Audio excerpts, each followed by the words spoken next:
guys, welcome back to another episode of Movie Goons. I'm your host, Matthew Grant, and today I'm going to do a spoiler-free review of Solo, A Star Wars Story.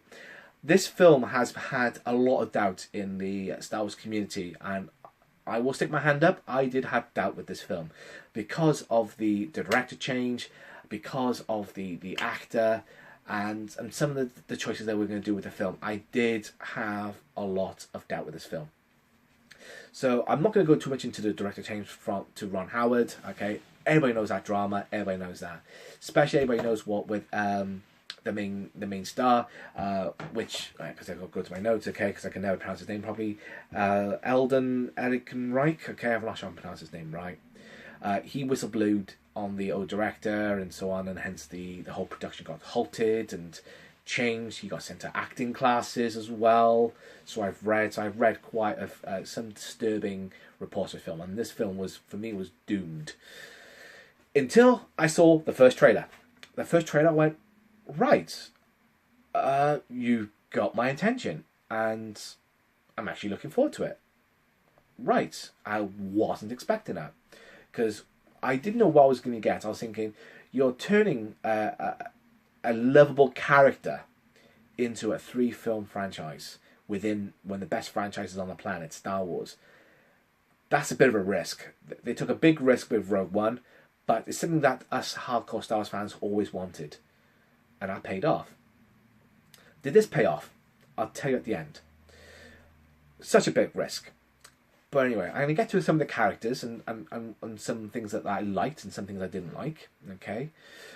So first off, okay, Eldon, okay, playing young Han Solo, okay. He did okay. He's got a lot to go. He's got a lot more work to do, and it shows in this film. His mannerisms were alright. They're not on point.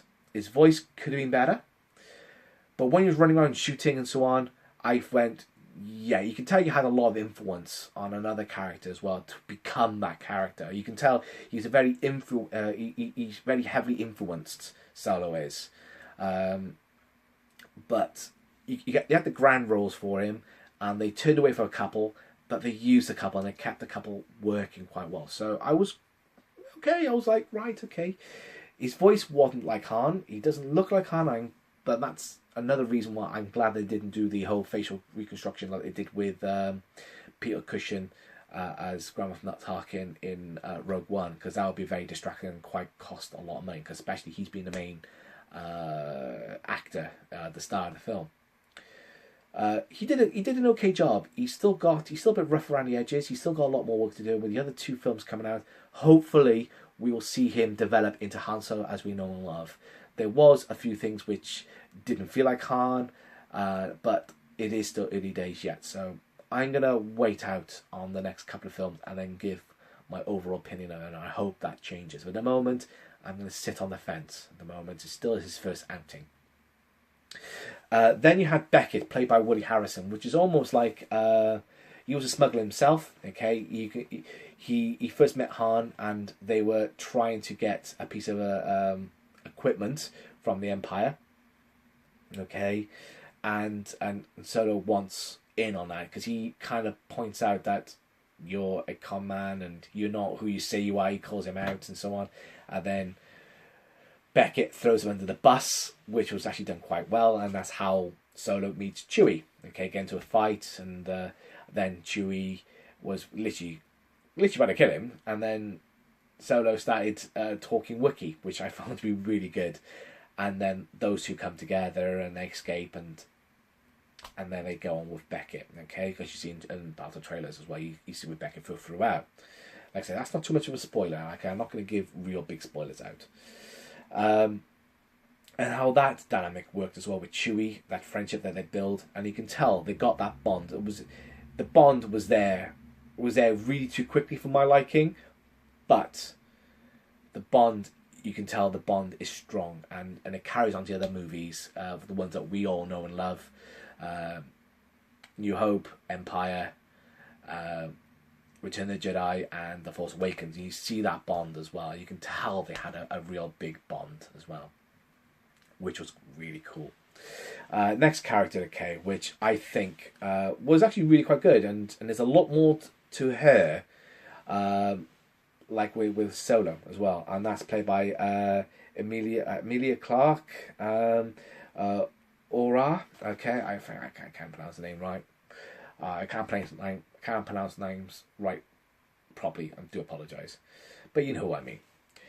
She was like the love interest of Solo at the beginning, and those who get separated, and you see how that has an impact on her as a character, on what she does, because she's how that all works. Okay, there's a lot more to give with this character, and I really liked her a lot. She was fantastic. She's very easy on the eye, which is always helpful, but you can tell she's going to be a big person. I'm hoping she's going to be a big person in the next couple of films.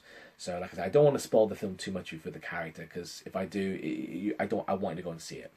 So, she's got something, and I can see something happening with her soon. So, I can't wait to see how that develops. Yes. But the person that really hit it out the park, okay, is Donald Glover's character, Lando. Wow, just wow. He was phenomenal. He stole the show on a few levels for me. I was bought into him when he first opened his mouth in the trailer and in the film, and I went, yes, you are Lando. You can tell that you got the mannerisms, he's got the voice sounding right as well. He hasn't got the look, but because he's a younger version, so you can play around with that. But he definitely is. He's definitely Lando, and you see him as like a card player, smuggler, and he's got the ship. And he tells the story how he gets the Millennium Falcon, the ship. You win in a card game and so on as well, and how that interaction with Solo, doing the same thing, was actually quite cool, and how that all works. You can tell that they're gonna have a really good friendship as well, and you can tell it's a bit of a love-hate relationship, which is going to be good, and see how that develops. So I can't wait to see how that all blends, because each character, the main characters that you have, has a good connection with one another, and they do that, they write that very well. So that development with those characters is very good, and I really can tell that Donald Glover, he must have just studied Billy D. Williams' acting portrayal of Lando, because he does get a lot of things right with him. And I'm so happy, because he's such a cool character. And now we can see more of Lando. And I'm hoping you'll see more of Lando in the subsequent films as well. So let's see what happens there. Then you had his droid, okay, which is L337, which is played by Phoebe Walker-Bridge. Almost like a K2SO character. Comedy value, yes, she is a comedy relief. And I liked her. I liked her as a droid. Do I like her as much as K2SO? Maybe not. She's definitely up there. But still, my favourite droid is still R2. It's still my favourite droid, and always will be. But this did do a good job, and the whole relationship between her and Lando was phenomenal as well. Being the co-pilot navigator as well, and the best around. Because he said, if I could wipe a memory, I would.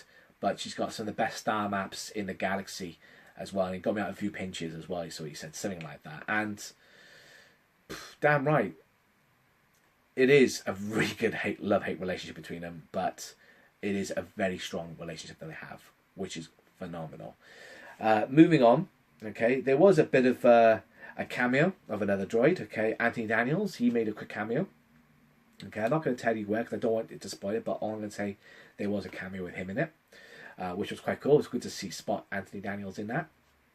And as well, another character I really enjoyed, okay, which was Dryden Voss, played by Paul Bettany. And Paul Bettany at the moment, it's really good to see an English person being a bad guy in a Star Wars film, because the bad guys are always, British always play the best bad guys. And his voice and his acting in that and his look was phenomenal. And do I have a hint of Jedi training with him when he fights, which is quite cool. You see it in the trailers a little bit, but this you see more of it as well in the movie. And he is such a lunatic character. Not a lunatic as in nuts, but not a split personality either. You can tell you don't want to cross him. If you cross him, you're in the crapper. And how they do that as well is like he had like the nice fluffy character that everybody sees, but behind closed doors, if you disappoint him, you see a nasty side, almost like a heck of Dr. Jekyll and Hyde type thing. He switches really quickly, and having that element of surprise to that character, and what he does, and he just brushes it off really quite easily. I'm worried. Even he scared me a bit, and he was played that so well, that villain so well. And I think I would like to see more Paul Bettany doing villains. I would like to see more villains. I would love him to do more villains because he played it so well. Okay, the writing crew. Okay, you had Lawrence Kashi. I can't pronounce it. He did Empire Strikes Back. Okay, he co-wrote that as well, and then you had Jonathan as well. Jonathan, because she then I can't pronounce it. He co-wrote the film as well, and that was a really good pairing. They understand the film, they understand the universe, they understand a lot of things. They did play safe with Solo and a couple of characters a bit too much, and the story, it was basic in parts. But once you get past the beginning and start getting into the nitty-gritty of the story and fleshing out the story a bit more, especially building the crew and building everything together, you can tell they took time with that. And it was dark in places where it needed to be dark. They put some really good humour bits in it as well, which you see in some of the trailers. It was at the right time in the right place as well. And the timing was spot on as well. Not like when it comes to the Star Wars Force Awakens, I thought the comedy behind the jokes were not that great. I think the comedy element was a bit too Marvel-like, and a few of my friends do agree with me on that. But this had a good sort of Star Wars type humour as well. It felt Star Wars as well. So, and what they brought to the table was very good. So I'm very happy with what they did there. The world that was created with Ron Howard and the other directing and the creating team. Okay, it felt like Rogue One, and it felt like it fit and belonged within the Star Wars universe. I was so happy with that. I was, because some of the trailers and some of the angles, you always see the angles where you're looking through his legs and looking on the side there, almost like a spaghetti western. I liked that. I was really happy with that, and I was glad that they brought in almost like a cowboy-esque aesthetic with it all. So I was happy with that, and that worked really quite well to the film and to the story. You can tell that Solo is going to be building up to the character we know and love. He's not there yet, and I don't think they've ruined him, but I think they still got more work to do and to improve that. So, my overall thoughts of the film. Okay, I did enjoy it. I think you can tell I did enjoy it. There's a couple of bits and pieces which I thought to be a bit, okay, that bit unnecessary. I like the connections with the other films and the universe they had, like mentioning Jabba the Hutt towards the end, mentioning Bosk and a few other name drops as well, and seeing the Empire, because the Empire wasn't too much in the film. It was all about the heist, almost like Ocean 11 type thing. So it didn't really have too much of the Empire, which almost what Rogue One did, where you didn't have too much of Vader. So he was in the background, you saw him a couple of times, and you had this element as well. And I thought that to be really good, especially the spaceports controlled by the Empire, which you would expect. Their occupation, they had a bit of a war with them, so they weren't in it too much, they're in it just enough. Just for a bit of development and just say, right, okay, yes, the Empire is taking over the galaxy. So they had to be a presence, but I'm glad they didn't too strong to it. So that's something I was really happy with as well. The other thing I was quite happy with as well was the new trooper, which was almost like a mix between a snow trooper and the Scarif trooper as well, the shore trooper. Nice blend, and he was called the range trooper with those magnet boots for the train sequence. The train sequence was phenomenal, absolutely phenomenal, and so is the castle run as well. You see a bit of the castle run. That's some of the links that they did. You see that. I'm not going to go into the spoiler of that. I'm not going to, because I want you guys to enjoy it. But seeing all that, how they bring all these links and bring them together, I can't wait to see the next one. Okay, and I hope he does well. I really do. It was a breath of fresh air, but there's one thing I will say about the Star Wars universe at the moment. I want to get away from the main staple characters. After the current trilogy we're on now, with The Force Awakens and The Last Jedi and so on, I am looking forward to what Jon Favreau is going to do, okay, with his Star Wars TV series. I'm looking forward to that. And the next cartoon, which is going to be linking into a bit more into New Hope and so on and past that, I think, which is going to be an anime style, like that short cartoon we've seen a couple of years ago. I'm not fussed on the style, on that style myself, but I will watch it as long as the story's good and the action's good. I am going to give that a go. But seeing all this whole world now come together, that's good, that's coming together, I like that. But I want to see something else separate from that universe. Or within the same universe, but a separate story, new characters. That's what I want to see now. Because we got an Obi-Wan film coming out. We got a Boba Fett film coming out as well. I'm looking forward to all that. And the interconnections as well. And there was a really good Rebels link as well. And I'm not going to tell you about that. Okay? I'm not going to tell you about that at all. I want you to go and enjoy that link. But there is a really good link with Rebels, okay, with a certain character. So I'm not going to say no more than that. But with regards to bringing the whole world together, they've done a very good job, and it was very believable. So I can't wait to see more. So I'm going to give this film, an 8 out of 10. The only reason why I'm not going to give it a 9, because I was very close to giving it a 9, or because of I don't believe in the Solo character yet. Okay. I'm hopefully we'll get a bit more, but when it comes to the special effects and the world and the way it looks, I'll give that 10 out of 10. For the other characters, 10 out of 10. It's just the main guy, the main lead playing Solo. He isn't Solo in my opinion yet, but I hope he's got a lot to prove, and I hope he gets better. So that's my score, and that's my review of Solo, a Star Wars movie. Hopefully it wasn't too spoilery for you. I did try to keep away from the spoilers. I'm just trying to keep to the basics of the film, what I liked about the film. But one thing I will say about the film, I was grinning from ear to ear watching the whole film. I enjoyed it that much.